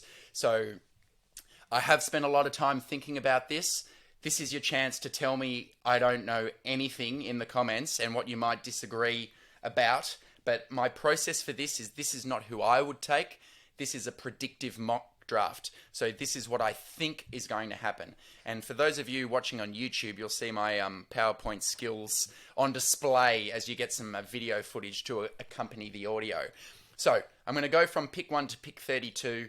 It's a full first round mock draft. Jack, Andy, jump in at any time you want and tell me what you think about these picks. Let's kick it off with the first overall pick. And with the first overall pick, the Jacksonville Jaguars select Evan Neal, offensive tackle out of Alabama. This is an about face. A lot of people at this point of the draft process are saying it's either Aiden Hutchinson or it's even Trayvon Walker. And I know that Trent Baalke's drafted a lot of defensive guys in his history, but I just can't get over the fact that you had this guy, Trevor Lawrence, who you took last year, and you maybe gave him the worst situation any franchise QB has ever had with Urban Meyer. I'll stop right there. Jack, give me 2 words or 1 word to describe Urban Meyer. Loser. Right. So, I don't know. At the start of this process, Evan Neal he's just this amazing ball of talent and potential. So I'm going to say that the first surprise happens right there at pick number 1. There's been some little talk about maybe failing medicals and stuff like that, but let's just assume he's fine. If he's healthy, I'm going to say Evan Neal is pick number 1 to the Jacksonville Jaguars. He's become a forgotten man, but he's going to be the stalwart left tackle for Trevor Lawrence for years to come. Yep. Next, protect your QB. Just do anything you can to make sure Trevor Lawrence doesn't walk out of the building in 3 years' time. Yes. Yes, protect the Easter Island statue at all times. With pick 2 overall, the Detroit Lions select Aiden Hutchinson, edge, Michigan. And this is the dream scenario for Dan Campbell. He gets his kneecap biter, 6'7", had 14 sacks at college for the Wolverines and a 94.5 PFF grade. I think they'll run the card in if this happens. So I say Detroit Lions have Aiden Hutchinson being selected with pick 2. And then at pick 3 overall, I have the Houston Texans selecting Trayvon Walker, the edge rusher out of Georgia. A divisive type of prospect, this guy, because it seems to be almost exclusively an athletic projection. And I should acknowledge his athletic projection is absolutely incredible. What he just did at the Combine had GMs and people watching salivating. And Georgia notoriously runs this scheme that really doesn't give the edge rushers a chance to shine. So a lot of people are saying, he wasn't asked to do that. He wasn't asked to rush the pass in a traditional sense. And he's really good against the run.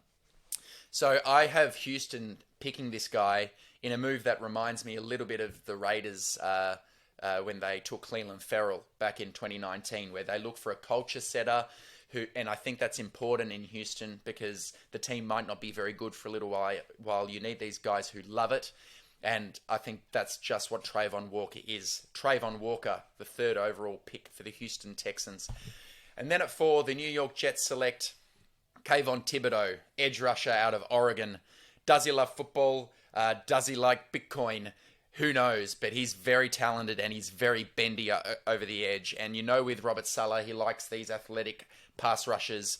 They need help at a lot of different positions, but I have a feeling that if Kayvon Thibodeau was to fall to them, which he does in my mock draft, Saleh would be banging down the table in the war room, and I wouldn't want to say no to Robert Saleh if he's looking me in the face with those big eyes and his muscles. So I have Kayvon Thibodeau going to New York with pick 4 overall, and then rounding out the top 5 with the 5th overall pick, I have the New York Giants selecting Ike Ekwonu, the offensive tackle out of NC State. And this, to me, is one of those ones where it could be a potential trade down spot because you might have a team wanting to come up ahead of the Panthers who selected 6 to take a quarterback.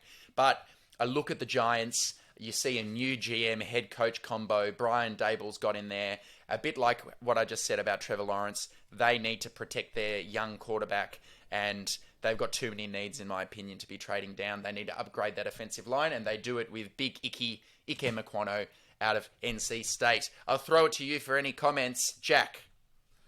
The only thing I'd say with Ekwonu is that has Daboll walked into the building and very quickly made the judgment that Mr. Jones is not the guy, which means that they might be looking at shoring up other positions. They don't care about him, yeah. Yeah, see you later. That's it. I'm the quarterback whisperer. I'm the bald, bearded quarterback whisperer, says Daboll. And Daniel Jones, I'm going to see you out of the building.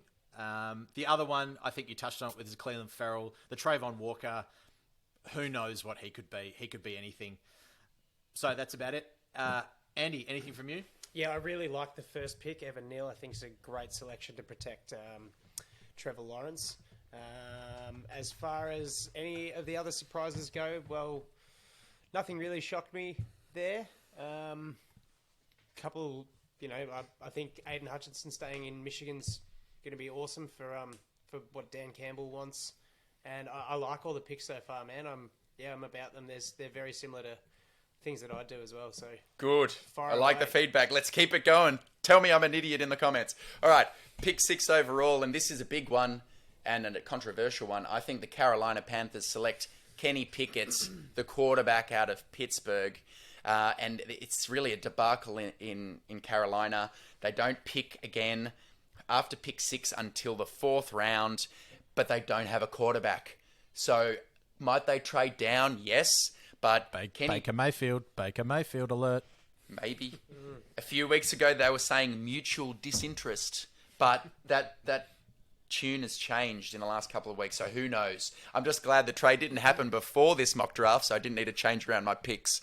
So, Kenny Pickett to the Carolina Panthers, and just for the listeners, what's the link? Matt Rule recruited him at Temple before he transferred to Pittsburgh, and the Panthers owner David Tepper, he's an alum of Pittsburgh University. Yep. So I think not a strong QB class necessarily, or so they say, but maybe this is the guy, old Kenny Two Gloves. Pick 7. New York Giants select, I'm not even going to spend time on this, he's too good. Sauce Gardner, Ahmad Gardner, what more could you ask for? Long, lean, physical, slam dunk pick for the New York Giants at pick number 7. And then my last pick before I throw to you two is a trade.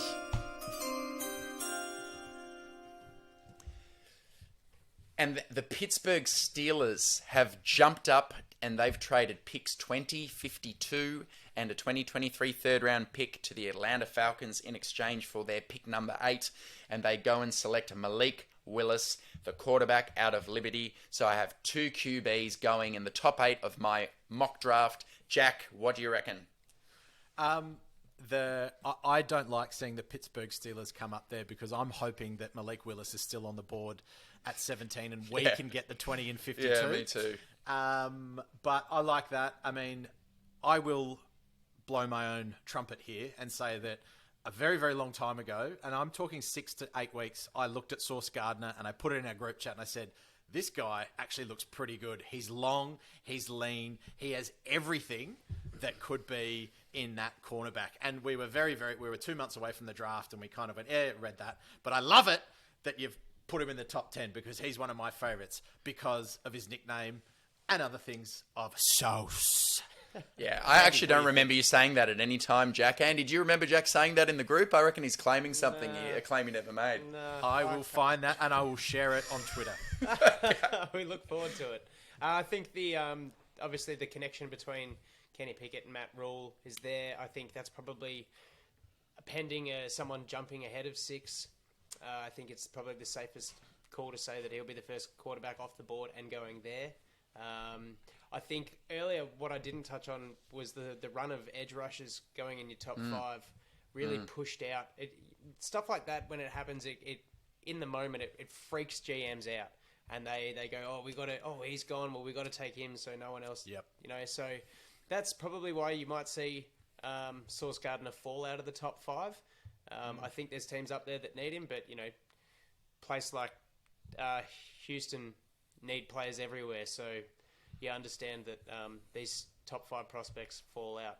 He's a great pick. That's a slam dunk, no doubt. Like Jack said, I think Pittsburgh trading up to there. I'd really, really like to have Malik Willis available at 17 so they could jump in front of the Saints, I think, at 19 and take him. But look, there's the connection between Mike Tomlin and Malik Willis. I haven't really read too much into it, but I hear it's cute, so all the best to him. All right, moving on. Going to slam through a few picks now. Pick number 9. The Seattle Seahawks selecting Charles Cross, offensive tackle out of Mississippi State. Their current starters are Greg Eland and Jake Curran at offensive tackle, so that will not do. They take Charles Cross from Mississippi State. With pick 10 overall, the New York Jets select Drake London, wide receiver out of USC. Big target for Zach Wilson. He needs some help. The Jets were interested in Tyreek Hill, so that they've got a thirst for some wide receiver help, and I think he's a good fit for that scheme. Pick number 11, the Washington Commanders, maybe slightly left field. They take Garrett Wilson, wide receiver out of Ohio State. I really like Garrett Wilson of what I've seen. It just looks like he has a really nice blend of all the skills you want in a wide receiver. He has a bit of everything, and I think he'll hit the ground running. Ron Rivera could be tempted to take a defensive play here with the way the board has fallen out. But look, they've made their bed and they're lying in it with Carson Wentz. You've got to give him a chance to succeed. Give him a weapon to complement Terry McLaurin, and I think Garrett Wilson is that guy. Pick 12, the Minnesota Vikings. Damn, we've lost him off our board, Chargers fans. It's Derek Stingley Jr., cornerback out of LSU. I just think it fits what they want to do there in Minnesota. So I like the matching up of minds there. I think it'll be a good scheme fit for their new staff. And who better to learn from than Patrick Peterson, who is also a former LSU Tiger. With pick 13 overall, the Houston Texans select Kyle Hamilton, safety, Notre Dame. And again, the reasoning is quite similar to my reasoning for Trayvon Walker, who I had them taking at pick 3. You've got another playmaker who's high character, and you can just build the team around. And I think he's not going to cause much trouble if the team sucks for a year or two. I think he's a good fit for Lovie Smith. And he's the type of guy, again, you want to be building your franchise around. And then for pick 14, I have the Baltimore Ravens selecting Jermaine Johnson, edge rusher out of Florida State. Ravens like pass rushers and Ravens like interior defensive linemen. I could see this going in a number of directions here. I think they would have loved David Ajabo if he was healthy because their new DC used to coach him in Michigan. But I think this is a good scheme fit. Jermaine Johnson has what they want on the edge. He plays the run well. He's aggressive. And I think he'd be a good pickup with pick 14 overall. What do we think about that group of selections, Jack?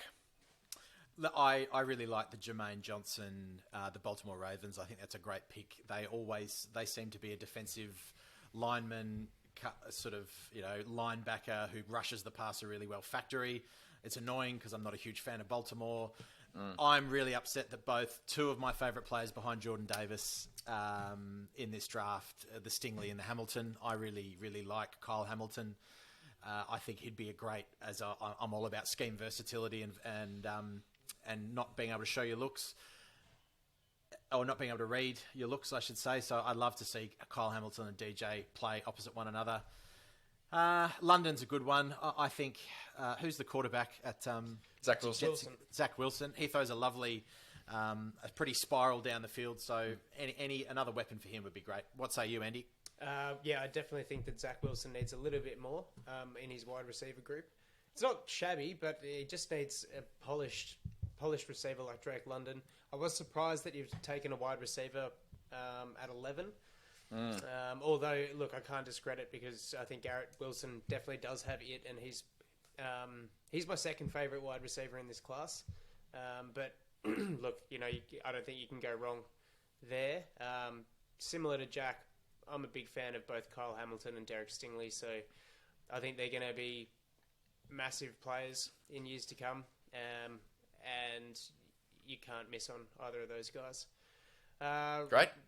Jermaine Johnson, yeah, another typical Baltimore player, and I'm like you, Jack. I don't really like the Ravens, so I want to think too positively about that pick. So fire away with 15, mate. Well, if you don't like that pick, I don't think either of you will like this one because we've got another trade. Jack, hit the music.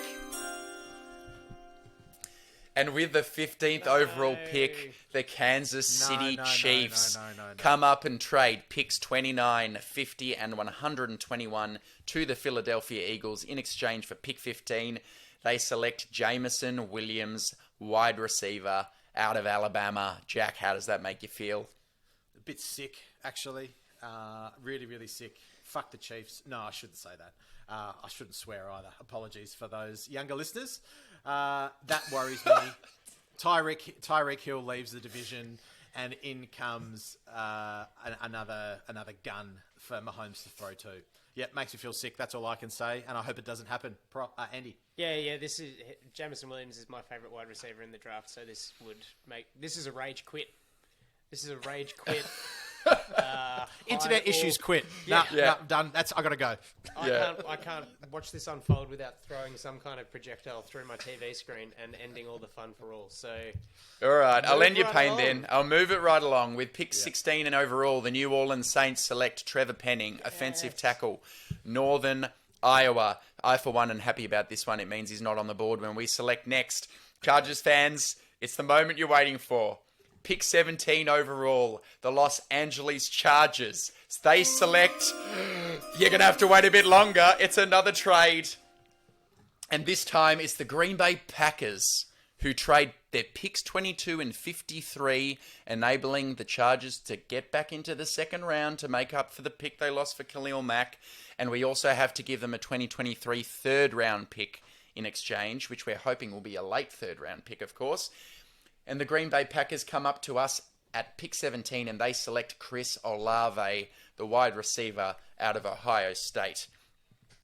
Green Bay fans, I know you're listening. Dan, especially, how long have you been waiting for a first-round wide receiver? Well, it costs you a bit to come up and get him, but you get a guy that Aaron Rodgers can just build a connection with from day dot, and he's one of the most pro-ready receivers out there.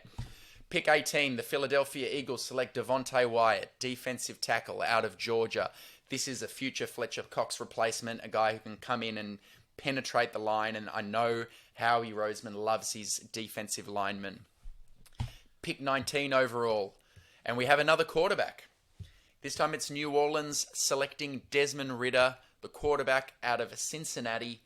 I thought hard about this one. I just couldn't see the Saints trading next year's first rounder with Philly without coming out of this first round with at least one quarterback over their first two picks. So they've gone Trevor Penning to replace Teron Armstead with pick 16, and now they go Desmond Ridder, the quarterback out of Cincinnati, with pick 19 overall. And his stock has been rising in the last few weeks. Moving on into the 20s, and with the 20th overall pick, the Atlanta Falcons select Treylon Burks, wide receiver out of Arkansas. Oh, I don't know how I feel about this guy. All the rumors about his attitude and a bit overweight and sluggish testing time. What is his kind of love and thirst for the game? But if you watch the film or watch the highlights more accurately, what I've been doing, if you can get the ball in his hands, he's a yak monster and he can do all sorts of crazy stuff after the catch. Anyone who's looked at the Atlanta Falcons wide receiver room will know that they have nobody there at the moment. So hopefully Falcons fans would be happy with that. They were in pick 8. Instead, they trade back and they collect some capital and still end up with one of the most highly regarded wide receivers in the class. A couple more before we take another break and throw to the two of you. At pick 21 overall, I have the New England Patriots selecting one of my guys, Trent McDuffie, cornerback out of Washington.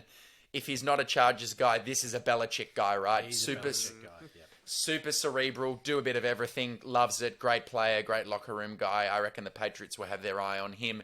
They need a corner after J.C. Jackson left in free agency. And now I'm not going to tease you anymore, Chargers fan. This is the pick. The Los Angeles Chargers, with pick number 22 overall, they take Jordan Davis, defensive tackle, out of Georgia. Jack, how would you feel about it if we manage to get back into the second round and we select Jordan Davis? This is how I feel. It's the first time I'm watching Jurassic Park. We have yet to see a dinosaur other than the wide shot with Sam Neill when they first get to the Jurassic Park. We're sitting in the car. We're waiting. We're waiting. It's dark. It's raining. And then all of a sudden you hear a footstep. Boom. And you see the glass of water ripple with each footprint. Boom, boom, boom. The big T-Rex is coming, baby. I like it. I absolutely love it. I want to see the celebration when he eats Mahomes, when he eats any of the stacked AFC quarterbacks, especially Russell Wilson. I like it. I'd be very, very excited. I'd be almost going and buying a Jordan Davis jersey from Dot. Thank you very much. Thank you, Mother, for the rabbits. Andy, what say you?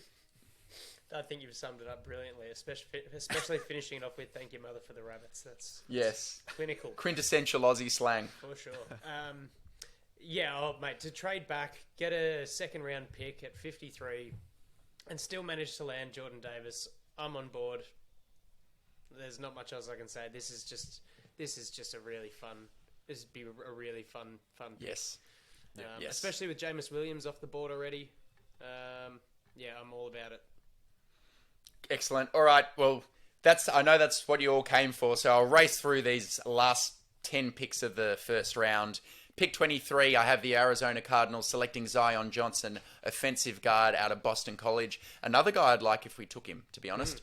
Pick 24 overall, another lineman, Dallas Cowboys select Kenyon Green, offensive guard out of Texas A&M. He has position versatility along the line, and I think if they want to maintain that reputation as being strong up front, they need to keep on investing in the line, and the Cowboys select a guy who played college just up the road for Texas A&M.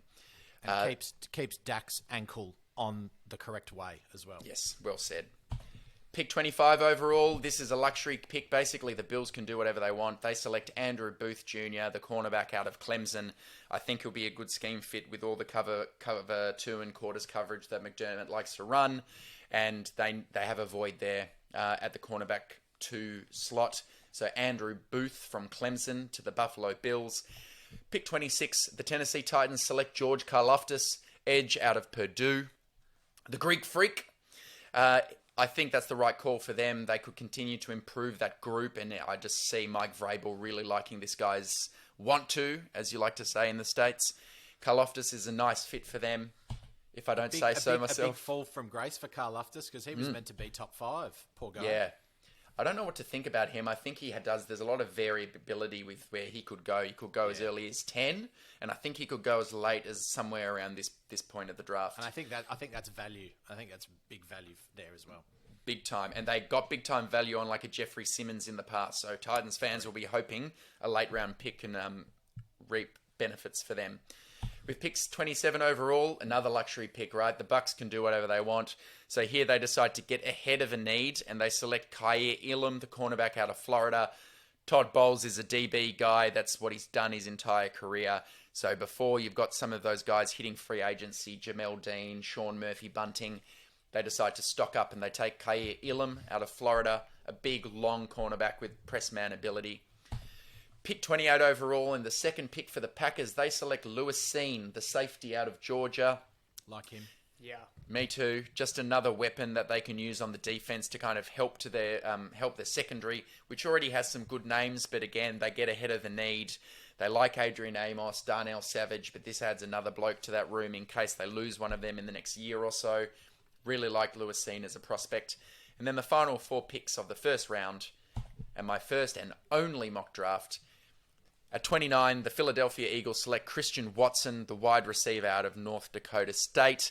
I'm not so high on him. I think he's got a lot of boom bust about him, but he's tall and he'll complement that room in Philadelphia. With pick 30, this is another one that would make me sick. The Chiefs select David Ojabo, edge rusher out of Michigan. This is a guy who, had he not done his Achilles, is probably going anywhere from 10 to 15. The Chiefs can play the patient game if they want, and they just take the best player available and hope he recovers from his Achilles. They need to get better with the pass rush. David Ojabo is a very likable candidate for that. And then the final 2 picks of this draft, we have one final trade. And it's the Seattle Seahawks jumping back into the bottom of the first. They trade their picks 41 and 72 to the Cincinnati Bengals, and they select Matt Corral, the quarterback out of Ole Miss. I have to say there could be a link here. Pete Carroll, he knows Lane Kiffin and Lane Kiffin's dad really well, Lane Kiffin being the coach at Ole Miss. So I've got a feeling that Corral might be on his radar, and this end of the first round selection allows you the benefit of the 5th-year option, gives you more time to work with him because I don't think he's ready yet, just because of the type of offense that Ole Miss ran. And then finally, so I can take a bit of a break speaking into the mic, with pick 32, the Detroit Lions select Devin Lloyd, the linebacker out of Utah. Dan Campbell guy through and through. They have a serious need at the linebacker spot.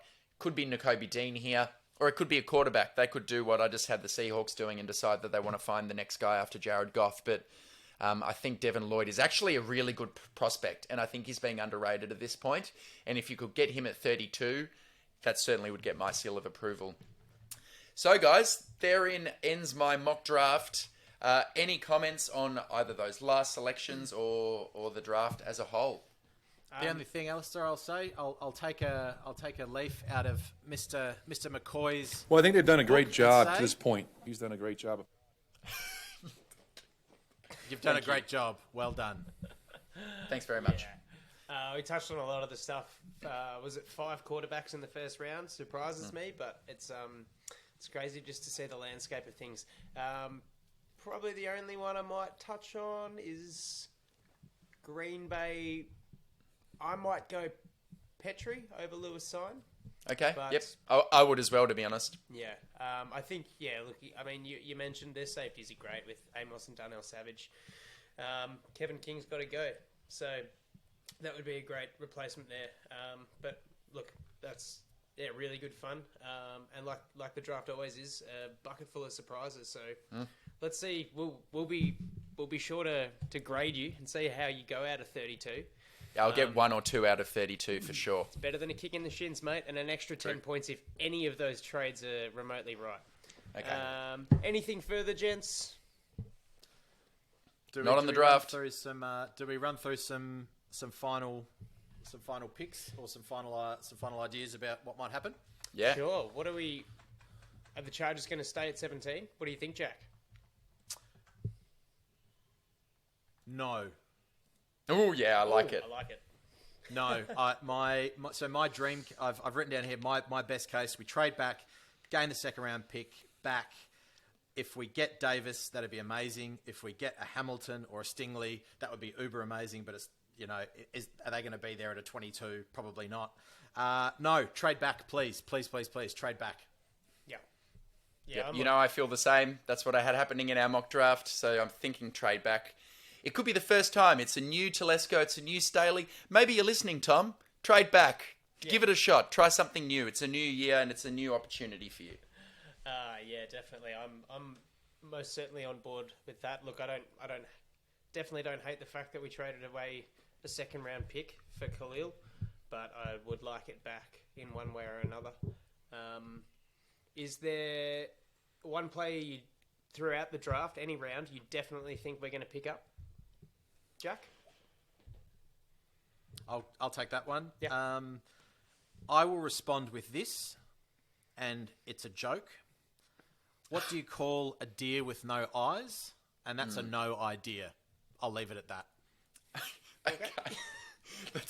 That's for all the adolescents listening. A nice, really clean joke from Mr. Reed there, your teacher. I'll pull out a random one. I think we are going to hit the wide I think we are going to hit the wide receiver room with speed. And if we get to the third round and Calvin Austin, the third out of Memphis, is still on the board, I think that's the guy we'll take. Because I think we value that deep threat.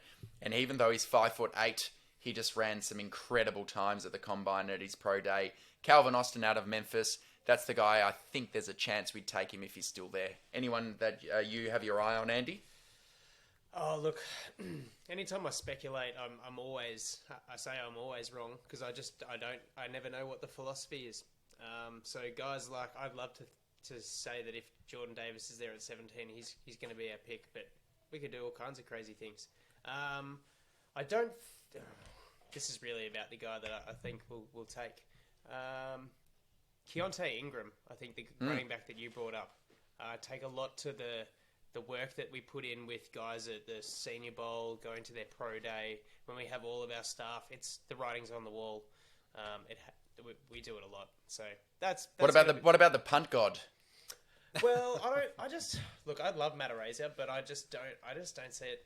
I don't see it happening. I'm not going to say that it's a pick of ours. I don't think we'll go special special team specific. Okay. Best case scenario, Jack, for 17. Let's say we stay at 17. What's your best case scenario pick? Hamilton, Jordan Davis, Stingley. In that order? In that order, yeah. No, that order would be Stingley, Yep. Hamilton, Davis. Apologies. Al? I go Stingley. Charles Cross would be my second. If he falls there, I'm taking him. Mm-hmm. And then, Jordan Davis would be my third. Hamilton's there too, but I think Cross fits the position of need a tiny bit better. Yeah. I'm going to go Jordan Davis, Jamison Williams, Derek Stingley. Oh, yeah. Ooh, that's what I like. Worst case scenario, we're staying at 17. My worst case is we trade up to take somebody. Just regardless of who it is, if we trade up, that's just shit the bed If we material. trade up, I think now Breaker Box, he used to be called Breaker Box. I don't know what's his current. That's it. Yeah, that's it. Breaker Box. He did a wonderful, wonderful piece. I'll give him a shout out. I really enjoyed reading it. He looked at all the values of trade backs and what it means and what you can get from it. And he also, and I think that kind of ties in the discussion we had earlier. Trading up is not always the best way to go either. But I'm really worried that Telesco is going to get an itchy finger and do something. But the worst case scenario for me is if we trade up, and I don't care who it is. Okay. Yeah. Right. Al? Worst case scenario for me is we trade up for Trevor Penning. I will not be happy if that happens. And if we stay put, nothing personal against the prospect, but I think Nakobe Dean is probably the worst thing we could do at 17, just because of the positional value and the kind of lack of the ideal size for a linebacker. I think he could be good one day. He's very heady and athletic, but the other reason I wouldn't like is it would kind of throw me into consternation about what is this team doing all of a sudden? Like, why have we let Kaiser walk to then draft a first-round linebacker? I would just be so confused. And so far, I've really kind of understood everything Staley seemingly has done, whereas that will completely screw me. It'll screw my mind. I'll need therapy. Yeah, Curse will have to nurse me. To stay there, and I think reach for Nakobe Dean would be real yuck. Trevor Penning, either or Trevor Penning and a guy we haven't spoken about who flourished up the boards a couple of months ago, Bernard Raymond. They're just not. Oh, is it Ryman? Is it Bernard Ryman? It's Ryman. Or Raymond. Ryman, I said so. Okay, right. I'm going to go with that and not try and put on a accent. Yeah, so just showing some historical ignorance too. He's Austrian, of course, not German, and here I am throwing him under the bus. Yep. I just don't think that Charles Cross, he'd probably be my fourth guy, best case scenario at 17, but I just don't see any value in the other tackles. There's too much growing pains. It's a big spot to be taking out. We hit a unicorn with Slater. I think it would be very short-sighted to think that we can do it again. So, either of those two are probably my big stinkies, and I don't want to borrow them. Righto, well, if that's all we've got, let's have a really fun 48, 72 hours leading up to the draft. Everyone be safe and have fun. Thanks again for joining us today. We'll be back in about a week's time to go through all the guys that are now Chargers. So you can find me on Twitter at TDU_Andy. Jack? You can find me on Twitter at TDU_Jack, or you can find me on the YouTube. I'm the one who is commenting there as well. And Alister? At TDU_Alister, or you can get any of us at TDU_Chargers, or come onto the Bolts from the Blue website and read some of the excellent work people are doing there. My mock draft is there in a published written form. I'm going to put it in the comments and in the link below. Give it a read and all the other great work. And like Andy said at the top of the show, all of you listeners are awesome. It is so sustaining to us to see that people are listening to our content and leaving comments and passing on feedback. It really means a lot to us, so thanks so much. I mirror those words. Thank you very much, guys. We'll see you next time on The Thunder Down Under. See you guys. Well done. Thank you all.